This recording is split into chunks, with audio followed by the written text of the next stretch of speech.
It's a fine Monday morning when it's actually raining outside, but I wanted to get down here quickly before all the guys got into work and before the day got crazy busy. So the 1300 is behind me. It is filthy dirty after a fantastic weekend out there in the North Yorkshire moors. So I didn't take it easy at all. I properly put this bike through its paces. I'm not someone with masses of off-road experience.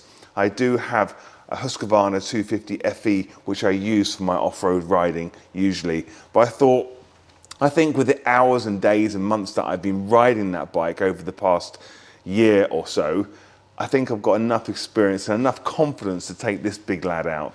So took this out over the weekend, had great fun on it, had some very close calls where our knee came off. I took an Insta360 with me, so I recorded a bit of footage. So it's about a 14-15 minute video, which I'm going to show you next. So before we get onto that, just want to say, if this video gives you confidence to take your big bike out, your 1200, your 1250, or your new R1300GS, then bravo, good for you. However, if you've never taken your big bike out, I do urge you to get some off-road skills first, because like myself, I took a big bike out about maybe 3 or 4 years ago without any off-road skills at all, and I did drop it. I did a video on that a while ago. I would say I'll put a link to it. It's somewhere on my videos. However, a little bit embarrassing really, because like I say, I dropped it, very expensive bike and a lot of damage to it. So I would say get some off-road skills first. You've got the BMW off-road riding school. I'm actually going on one of their courses next month. Or just go and get yourself a little 250 and take it around green lanes and just get some experience of what it's like having the bike doing its own thing underneath you and just playing around with the bike really. And then what I find is those skills, they do transfer across to the big bikes. So when you get that whole slide happen, you don't seize up and then suddenly fall off the bike. From my experience, that's what happens when you take a big bike off-road and you've got no experience whatsoever what it's like with the bike doing its own thing, sliding around underneath you. Let's go back to Friday, because I've got a little bit to say about this bike, other things that we've done to it, other things to come. Please do stay tuned, because right now, as of today's date, the 25th of March, all the things I've been talking about over the last few months are all coming to fruition. So we've got lots of new things literally just coming through our doors in the next week or two, like the Akrapovic exhaust. Still haven't heard from Jekyll & Hyde when they are launching their one. If you saw in the last video, I do tell you about that we will be doing a comparison test between the Akrapovic and the Jekyll & Hyde and the stock exhaust. So that's coming very soon, but I know the Akrapovic ones are landing with me this week. So we'll be able to video that content very, very soon. So please stay tuned. All right, enjoy the video, and I'll see you in the next one. Hey mates, how's life behind bars? Not these bars, these bars. This is probably the last video, no it is. This is the last video that I'm doing of the R1300GS, not last video period, but the last video before I actually take it out on the road. So today is the 22nd of March. I bought this bike, if you've been following, you'll know I bought this bike back in November 2023, and we're now March 22nd, 2024. And it hasn't been even ridden yet, literally just around the courtyard, that is it. We're not just taking it out on the road, I'm actually riding it up to North Yorkshire. We're doing the Yorkshire moors, going off-road, around lots of byways. We're actually out there with Pete English. Now, if you've been following the channel closely, when Teapot won, I'll put a link down below so you can see that video. The very first EasyCam, the very first prototype EasyCam for the R1300 was fitted. If you remember rightly, there's a guy called Pete English that came in here as well, and he had Teapot 1's Jekyll & Hyde off his R1250 fitted to his R1250. Obviously, Teapot 1 doesn't need that exhaust can anymore because he's got the new R1300GS. So we're off across the Yorkshire moors with Pete English, both Tom and myself. Tom's going to be on his Husky Norden 901, and I'm going to be on this bike right here behind me. I'm feeling very confident, hopefully won't drop it. To be honest, I don't care if I drop it at all, as long as it doesn't go down in gravel or on tarmac. If it goes down in the mud, I don't care. This is what this bike was made for. But I just wanted to quickly do a walkabout and just show you what else we've done to it since the last video. So couple of things we've done. Can you now see I've got the Touratech upper crash bars on the bike? These have got to be the nicest looking upper crash bars I've seen on any GS. I prefer it than the upper crash bars, any upper crash bars that I did on the R1200 and also the R1250. They are really, really nice. Now the only thing is, the upper crash bars conflict with all three R1300 mounts that we can get our hands on. So the mount that I make here at a bike thing, the mount that Sidemark make, and also the Denali mount, which isn't out yet as I'm making this video, but I've heard it's going to be ready in around about June this year. That mount is not compatible with the upper crash bars. So I've had to put my D3s back on the bike using the crash bar mounts by Denali, but I prefer this. I like this look a lot. Now remember, if you've been following it closely again, don't just go onto the website and buy the Touratech upper bars. You need to know which upper bars that it is that you need, okay? Now first of all, you need the lower bars first. The bike's gonna look stupid with just the upper bars. You had to have the lower bars on there anyway. So if you've got, the same as me, if you've got the BMW OEM lower crash bars, which are made by Touratech, if you've got them like I have, well then you need to make sure you get the Touratech upper bars that are compatible with the lower engine bars. If you've got the aftermarket Touratech bars, which we sell as well, so if you want them, we can do the full set. If you've got them, you need to make sure you get the Touratech upper bars, the actual aftermarket Touratech upper bars that are compatible with the Touratech lower engine bars. Hope that makes sense. So at the moment, we've had lots of silver come in and we're in a constant back order situation. So people are waiting to be notified, but they're not getting notified because people are back ordering them, which means as we get 3 or 4 arrive, but we've got a back order of 5 or 6, the notifications never get sent out because we never get past those back orders for people to be notified. And the other thing is, we are getting a lot of emails, people asking for the black ones. The black ones are not here yet, but they're due in the next 3 or 4 weeks. So hopefully the black ones will be here by the time this video is here. The black ones will be actually here in stock and we'll start selling those. And on the back of the bike, you can see I've got the rear pannier frame. Now I've got some very nice luggage. I've had this luggage on the website for a long time called EMD, which stands for Eat My Dust, which fits to that rear pannier frame.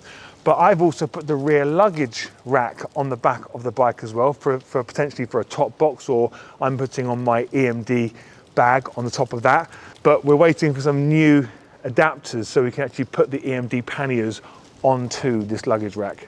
With the full Touratech crash protection on there, it just looks really, really good. I'm really, really pleased with it. And the other thing is, if you look up above, I've taken off the BMW satellite navigation cradle and I've put on the Carpiter active holder. There's going to be a video coming very, very soon. I'm still trying to master the whole thing. I'm very happy with it so far. This ruggedized tablet is quite challenging for me, but I'm finding it easier and easier every day as I'm using it. But I have got about 4 or 5 different mapping softwares on there and you can choose whichever one you want. At the moment, the one I'm liking is my Route app with the navigation app that comes with it. So I've subscribed to that and that's what I'm using tomorrow. But you've got, you can use any map you want. You can have Ordnance Survey maps. It's a very, very cool system. So watch out for that video. We actually have stock of all of the Carpiter stuff right now. So if you check out the website, look for the brand Carpiter in the category section. If you look for navigation, and you'll see all that stuff on there. We've got all those bundles here in stock and we're already shipping lots of that out to people right now. Right, let's go.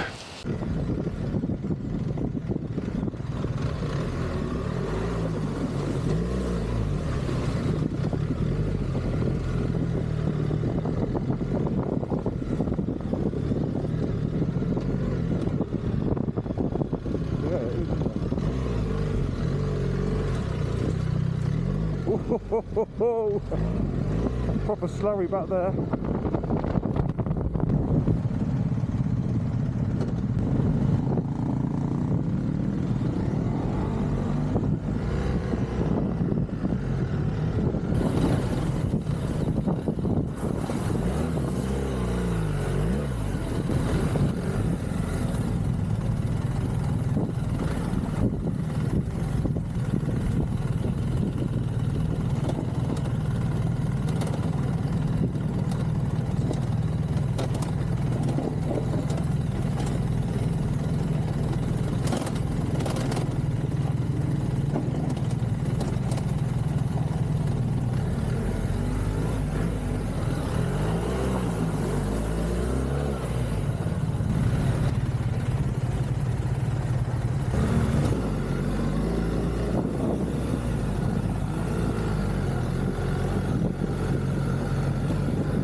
Come on, Steve.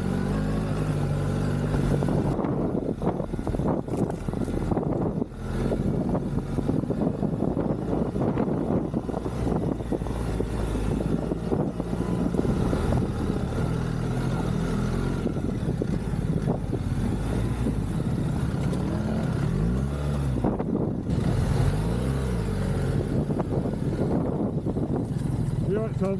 Tom's down. Hey. That's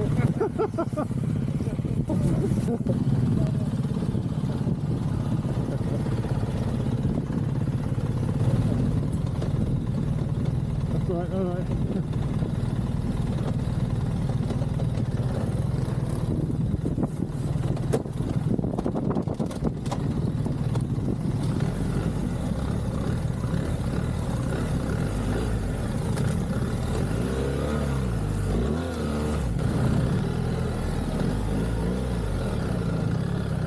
I think so as well.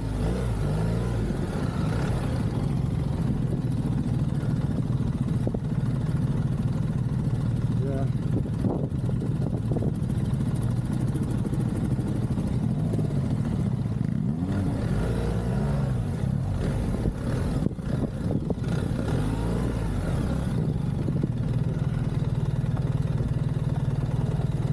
That's all right.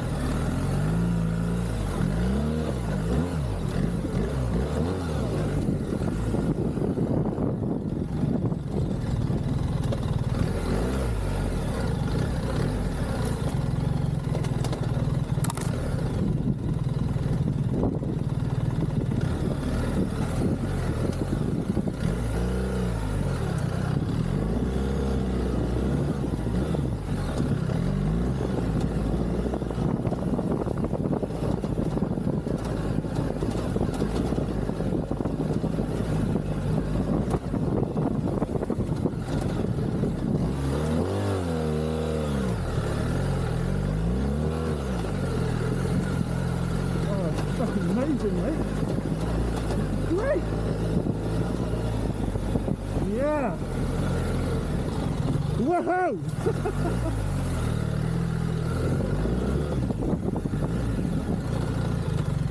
Oh yeah, I love it. Round to the right, yeah? Start in here.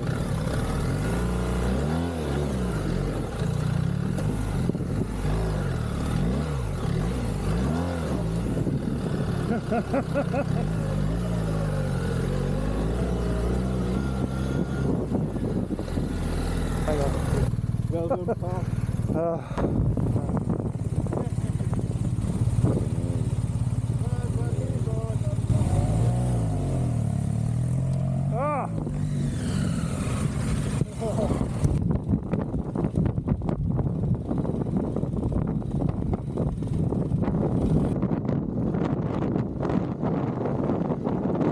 Tom wants a free run, don't you, mate?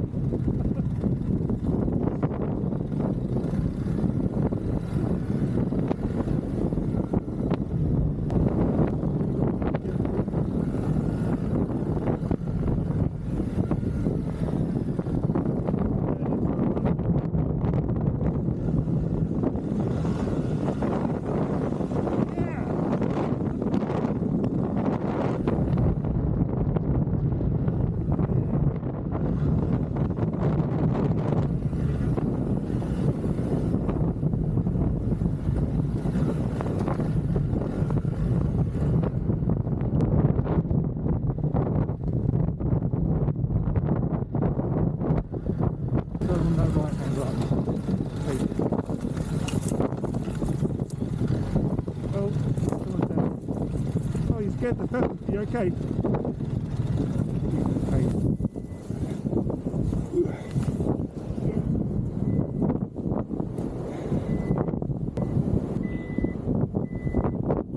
The SOS has gone off as well. It's in gear, it should be.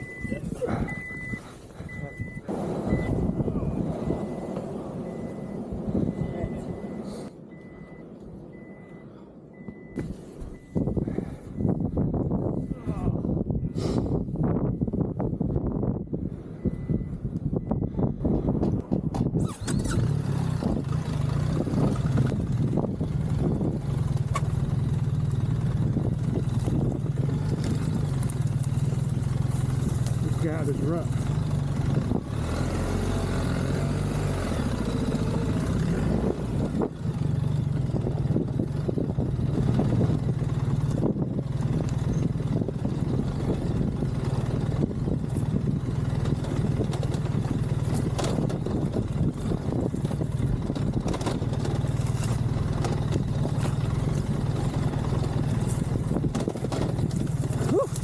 Whoa!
Thanks for sticking around to watching the video.